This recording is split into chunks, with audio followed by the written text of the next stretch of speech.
नमस्कार सभी को। एग्ज़ाम पाथफाइंडर में आप सभी का स्वागत है। इस वीडियो में बात करेंगे हम PGIMER nursing exam entrance exam के बारे में, यानी post graduate institute of medical education and research, जो कि सिचुएटेड है चंडीगढ़ में। जो ये एग्ज़ाम है ये BSc नर्सिंग कोर्स के लिए एग्ज़ाम कंडक्ट करवाते हैं, और ये जो कंडक्टिंग बॉडी है इनकी ये खुद ही है। कोई अलग से कोई कंडक्टिंग बॉडी नहीं है जो एग्ज़ाम कंडक्ट करवाती है।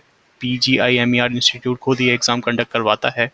और अगर आप 12th के बाद मेडिकल फील्ड में करियर बनाना चाहते हैं, स्पेशली नर्सिंग कोर्स करना चाहते हैं, तो ये एग्ज़ाम आपको कंसीडर करना चाहिए, आपको ये अप्लाई करना चाहिए।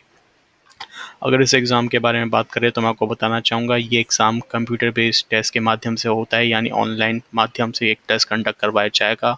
और ये MCQ बेस्ड टेस्ट होगा, यानी मल्टीपल चॉइस क्वेश्चन इस एग्ज़ाम में होंगे। ऑप्शंस आपको मिलेंगे, उन ऑप्शंस में से आपको सही आंसर चूज़ करना पड़ेगा। और जो नंबर ऑफ़ क्वेश्चंस इस एग्ज़ाम में आते हैं वो 100 आते हैं, और जो मैक्सिमम मार्क्स है, टोटल मार्क्स जो इस एग्ज़ाम का बनता है वो 100 मार्क्स बनता है। यानी हर एक क्वेश्चन में आपको 1 मार्क्स मिलेगा। और नेगेटिव मार्किंग भी है। जी हाँ, अगर आप गलत उत्तर देते हैं तो 0.25 मार्क्स आपके डिडक्ट हो जाएंगे। तो इस बात का भी आप याद रखिए।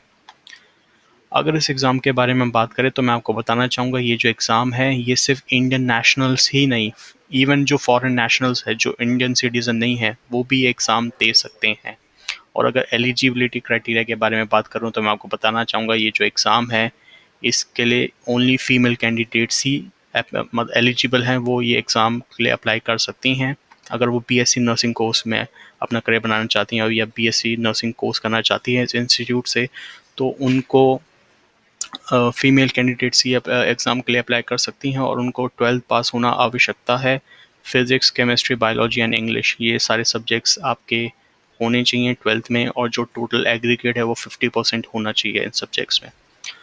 और मैं आपको बताना चाहूँगा इसके लिए जो एलिजिबिलिटी क्राइटेरिया है, इवन जो एज से रिलेटेड है वो ये है कि 17 ईयर्स आपकी एज होनी चाहिए, और जो मैक्सिमम एज लिमिट है वो 25 से ज़्यादा एक्सीड नहीं करनी चाहिए।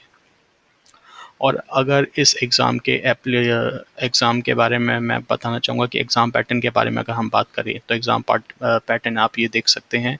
इनमें जो सब्जेक्ट्स आपसे पूछे जाएंगे, जो सब्जेक्ट से रिलेटेड क्वेश्चंस आएंगे इस एग्ज़ाम में, वो है chemistry, physics, biology, general awareness and current affairs. जी हाँ, इसको आप इग्नोर मत करिएगा।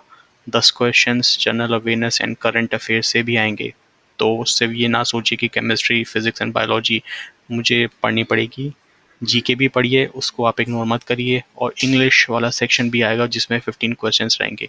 तो केमिस्ट्री से 25 क्वेश्चन आएंगे, फिजिक्स से 25 आएंगे, बायोलॉजी से 25, GK से 10, और इंग्लिश वाले जो पोर्शन है उससे 15 क्वेश्चंस आएंगे। तो टोटल मिला के 100 क्वेश्चंस आपसे पूछे जाएंगे। और जैसे मैंने आपको बताया था, अगर आप सही आंसर देंगे तो आपको मिलेगा 1 मार्क्स, और अगर आप गलत आंसर देते हैं तो 0.25 मार्क्स आपके डिडक्ट हो जाएंगे। तो अगर इस आर्टिकल को आप डिटेल में पढ़ना चाहते हैं, क्या क्या इंपॉर्टेंट फैक्ट्स है, क्या फ़ी स्ट्रक्चर है, क्या और क्राइटेरिया है, क्योंकि आप कोई भी एग्ज़ाम अप्लाई करते हैं आपको पूरी डिटेल में चीज़ें पढ़नी चाहिए। तो अगर आप पूरा आर्टिकल डिटेल में पढ़ना चाहते हैं, सब कुछ जानना चाहते हैं इस एग्ज़ाम के बारे में, तो आप हमारी कम्युनिटी फोरम में विज़िट कर सकते हैं, हमारी वेबसाइट विज़िट कर सकते हैं जिसका नाम है community.exampathfinder.com। लिंक आपको डिस्क्रिप्शन में मिल जाएगा। तब तक के लिए धन्यवाद और नमस्कार।